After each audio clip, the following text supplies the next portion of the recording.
Hello viewers, welcome to our channel. నేను మీ చరణ్ పరిమే. పవన్ కళ్యాణ్ మీద నోరు పారేసుకున్న చంద్రబాబు గారు. పవన్ కళ్యాణ్ మీద చంద్రబాబు గారు నోరు పారేసుకోవడం ఏంటి? అసలు ఏ విధంగా జరిగింది ఇది? ఇది కాస్త ఆశ్చర్యకరంగానే ఉంది కదా. ఎందుకంటే పవన్ కళ్యాణ్ గారు చంద్రబాబు గారు మధ్య ఎటువంటి అనుబంధం ఉందో ఈ మధ్య కాలంలో అది ఇంకా ఎంత బలపడిందో అందరూ చూశారు. చంద్రబాబు గారిని సీఎం సీట్లో కూర్చోబెట్టారు అంటే ఒక రకంగా అది పవన్ కళ్యాణ్ గారి చర్యల వల్ల, ఆయన ఎలక్షన్స్లో తీసుకున్న స్ట్రాటజీస్ వల్లే. సో దానివల్లే ఇంత అద్భుతంగా వాళ్ళు పార్టీ విజయం సాధించి అక్కడ కూర్చున్నారు. సో దీనికి ఆయన ఇంత దోహదం చేసి ఉంటే ఇప్పుడు మాత్రం అది పవన్ కళ్యాణ్ గారి మీద చంద్రబాబు గారు అనుకోని వ్యాఖ్యలు కొన్ని చేశారు. అయితే ఆయన ఇంటెన్షనల్గా చేశారా, అన్ఇంటెన్షనల్గా ఏదో ఫ్లోలో అలా వచ్చేసిందా అనేది అర్థం కావట్లా. ఎందుకంటే ఆయన మాట్లాడిన తీరు చూస్తే మరి ఆయన అభిప్రాయం అలా ఉందేమో గత ఎంతో కాలంగా పవన్ కళ్యాణ్ మీద అనిపిస్తుంది. ఆయన ఏమన్నారంటే, పవన్ కళ్యాణ్ నెత్తి మీద రూపాయి పెడితే కూడా అమ్ముడుపోడు, పవన్ కళ్యాణ్ ఏం పెద్ద చదువుకున్నోడు కాదు అని చెప్పేసి అన్నాడు. సో ఈ మాటలు ఇప్పుడు రావడం అనేది ఆశ్చర్యకరంగా ఉంది.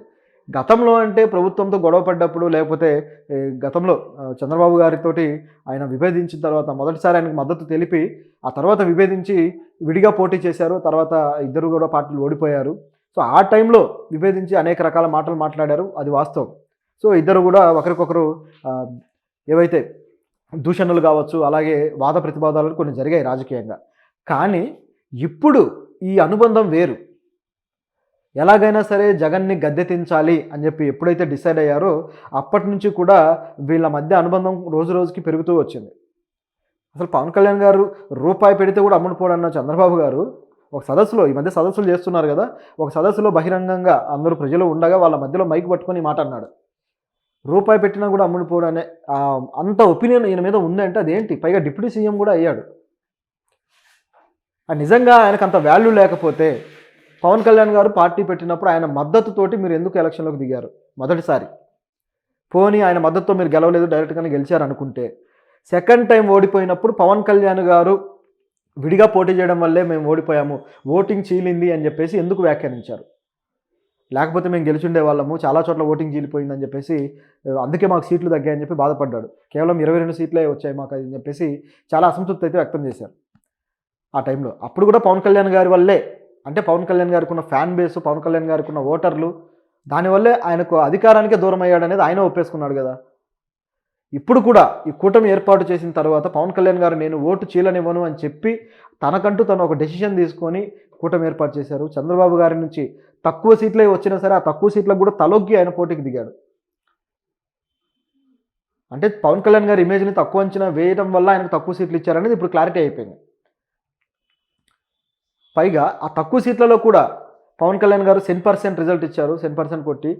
కానీ టీడీపీకి మాత్రం కొద్దిగా సీట్లు తగ్గడం జరిగింది. ఆ వచ్చిన సీట్లలో కూడా పవన్ కళ్యాణ్ గారికి ఉన్న ఓట్ బేస్ అనేది ఆయా నియోజకవర్గాల్లో రాష్ట్ర వ్యాప్తంగా కూడా వాళ్ళ వైపు, టీడీపీ వైపు వచ్చింది అనేది అందరికీ తెలిసిందే.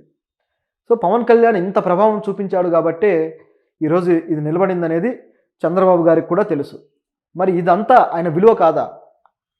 సో అంటే సొంతంగా ఆయన విలువ అంటే ఏంటి? ఇంకా లక్షల మంది అభిమానిస్తూ ఉన్నప్పుడు ఇంకా అంతకు మించిన విలువ ఏముంటుంది? రూపాయి పెడితే కూడా పోడు అనడానికి. పైగా డిప్యూటీ సీఎం ఇచ్చి ఆయన విలువ ఏంటో చెప్పింది మీరే మళ్ళీ. అంటే తనకు డిప్యూటీ సీఎం చంద్రబాబు గారికి ఒక డిప్యూటీగా, అంటే తను లేకపోతే ఆ బాధ్యతలన్నీ ఈయన చేతిలోకి వెళ్తాయి. సో అంతటి స్థాయి బాధ్యత ఇప్పుడు డిప్యూటీ సీఎంలో ఉంటుంది. పైగా 5 శాఖలు అప్పగించారు. అంటే ఎన్ని శాఖలు డీల్ చేయగలిగే కెపాసిటీ, నాలెడ్జ్, క్యాలిబర్ ఉంటే ఆ వ్యక్తికి ఆ విధంగా ఇస్తారు. పవన్ కళ్యాణ్ గారు అప్పుడప్పుడు కొన్నిసార్లు ఆయన మాటల్లో కాస్త తొట్టుబాటు ఉండొచ్చు, ఒక్కోసారి కొన్ని విషయాలు మర్చిపోయి కూడా అంటూ ఉంటారు అనుకోండి, అది వేరే విషయం. కాకపోతే ఆయనకుండే నాలెడ్జ్ కావచ్చు, సమాజం మీద ఆయనకుండే అవగాహన కావచ్చు, పైగా ఏదైనా విషయం మీద ఆయన రియాక్ట్ అవ్వాలనుకున్నప్పుడు దాని మీద సమగ్రమైన అధ్యయనంతో రియాక్ట్ అవుతుంటారు. అప్పుడప్పుడు పొరపాట్లు జరుగుతూ ఉంటాయి, అది వాస్తవమే. ఎందుకంటే రాజకీయాల్లో ఉన్న వాళ్ళకి అనేక విషయాల మీద అవగాహనతో పాటు అనేక ఒత్తిళ్లు కూడా ఉంటూ ఉంటాయి. కాబట్టి ఆ ఒత్తిళ్ల క్రమంలో కొన్నిసార్లు మాటల్లో ఆ పొరపాటు అనేది జరుగుతుంటుంది. నిజానికి ఈ పవన్ కళ్యాణ్ గారు తన ఏవైతే శాఖలు ఉన్నాయో, పంచాయతీరాజ్ శాఖ, పర్యాటక శాఖ, అటవీ శాఖ, వీటికి సంబంధించిన మీటింగులు పెడుతూ దానికోసం సొల్యూషన్స్ క్రియేట్ చేయడానికి ఆయన ఎంత తపన పడుతున్నాడు అనేది అందరూ చూస్తూనే ఉన్నారు. గతంలో ఈ పద్ధతిలో చేసింది కూడా లేదు. గతంలో పంచాయతీరాజ్ శాఖకి ఆగస్టు 15 పండుగ చేసుకోవడానికి 100 రూపాయలు ఇచ్చేవారట ఆ రోజుకి. పవన్ కళ్యాణ్ గారు వచ్చిన తర్వాత మైనర్ పంచాయతీలకైతే 10,000 రూపాయలు, మేజర్ పంచాయతీలకు 25,000 రూపాయలు శాంక్షన్ చేశారు. అంటే సెలబ్రేషన్ ఎలా చేయాలి అనే దానికి అది ఒక ఎగ్జాంపుల్.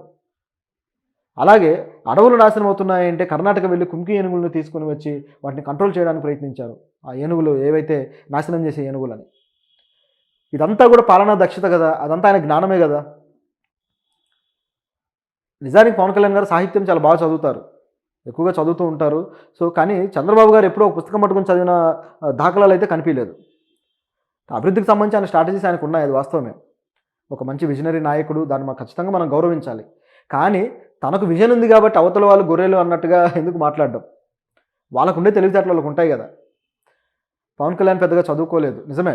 ఆయన ఇంటర్మీడియేట్ తర్వాత పెద్దగా హైయర్ ఎడ్యుకేషన్ పెద్దగా చేసినట్టు లేదు. సో, దాన్ని బేస్ చేసుకొని నాలెడ్జ్‌ని అంచనా వేయడం అనేది కూడా పొరపాటే. ఎందుకంటే ఎడ్యుకేషన్ అనేది నాలెడ్జ్‌కి కొలమానమేం కాదు. దానివల్ల బేసిక్ నాలెడ్జ్ మాత్రమే వస్తుంది. అంతకు మించి ఎక్కువేం రాదు. కొన్ని ప్రొఫెషనల్ ఎడ్యుకేషన్‌లో ఏముంటుందంటే, ఏ వృత్తిలో అయితే పని చేయాలనుకుంటారో ఆ వృత్తికి సంబంధించిన ప్రాక్టికల్ ఎక్స్‌పీరియన్స్ అక్కడ వస్తుంది. అంటే బతకడానికి బతుకుదెరువు అంటాం కదా! సో, దీనికోసం సంబంధించిన పని మాత్రం అక్కడ నేర్చుకుంటాం. మరి other than education there is lot of knowledge in other society. మరి ఆ సొసైటీలో ఉన్న నాలెడ్జ్ అంతా ఎలా వస్తుంది? అనేక విషయాలున్నాయి. అనేక రంగాలున్నాయి. ఎకానమీ ఉంది. సో, వీటన్నిటికి సంబంధించి నాలెడ్జ్ ఎట్లా వస్తుంది? మనం సొంతంగా శ్రమ పెట్టి నేర్చుకుంటేనే కదా! మరి ఆ మాత్రం అవగాహన ఆయనకి లేదా? సో, ఇవన్నీ క్వెషన్స్ అనమాట. అంటే ఫారిన్‌లో చదివొచ్చారు మరి లోకేష్ గారు. ఆయనకి ఎకానమీ మీద ఉన్న నాలెడ్జ్ ఏంటనేది ఆయన స్పీచ్‌లో చూసాం మనం. అలాగే దేశ నాయకులకు సంబంధించిన ఆయనకున్న జ్ఞానం ఏంటనేది కూడా చూసాం. సో, అంటే ఫారిన్‌లో చదివితేనో లేకపోతే డిగ్రీలు, పీజీలు, పీహెచ్‌డీలు ఉంటేనో గొప్ప మేధావని కాదు. సో, రేషనల్ థాట్స్ ఉండాలి. ఆ థాట్ ప్రాసెస్‌లో ఒక సహజమైన హేతుబద్ధత ఉండాలి. అలాగే విడిగా ప్రపంచంలో ఎంతో జ్ఞాన సంపద కలిగిన పుస్తకాలున్నాయి. అవన్నీ చదివిన వాళ్ళకి ఆ జ్ఞానం వస్తుంది. రాకుండా ఏం పోదు. కాబట్టి ఈయన వ్యాఖ్యలు కాస్త పవన్ కళ్యాణ్‌ని చిన్నబుచ్చేలాగా, ఆయన్ని స్థాయిని తగ్గించడానికి ప్రయత్నించినట్టుగా కనిపిస్తూ ఉన్నాయి. ఓవరాల్‌గా ఇది చూస్తూ ఉంటే పవన్ కళ్యాణ్ గారి మీద ఇప్పటికీ కూడా చంద్రబాబు గారికి ఇదే ఒపీనియన్ ఉన్నట్టుగా కనిపిస్తుంది. అయితే దీని మీద ఈ జనసేన శ్రేణులు మాత్రం కాస్త రియాక్ట్ అవుతున్నారు. ఎందుకంటే పవన్ కళ్యాణ్ గారు ఇప్పుడు వాళ్ళందరికీ కూడా ఒక అద్భుతమైన ఒక నాయకుడిగా, ఒక ఐకాన్‌గా నిలబడి ఉన్నారు. ఐకాన్ అంటే మళ్ళీ వేరే ఐకాన్ స్టార్ కాదు, పవన్ కళ్యాణ్ గారు. సో, ఇప్పుడు ఈ పవన్ కళ్యాణ్ గారి ఫ్యాన్స్ అలాగే ఆయన అనుచరులు, అనుయాయులు ఎవరైతే ఉన్నారో వీళ్ళు సోషల్ మీడియాలో ఈ విధంగా ఎట్లా మాట్లాడతారు అని చెప్పేసి కొద్దిగా కౌంటర్లు వేస్తున్నారు.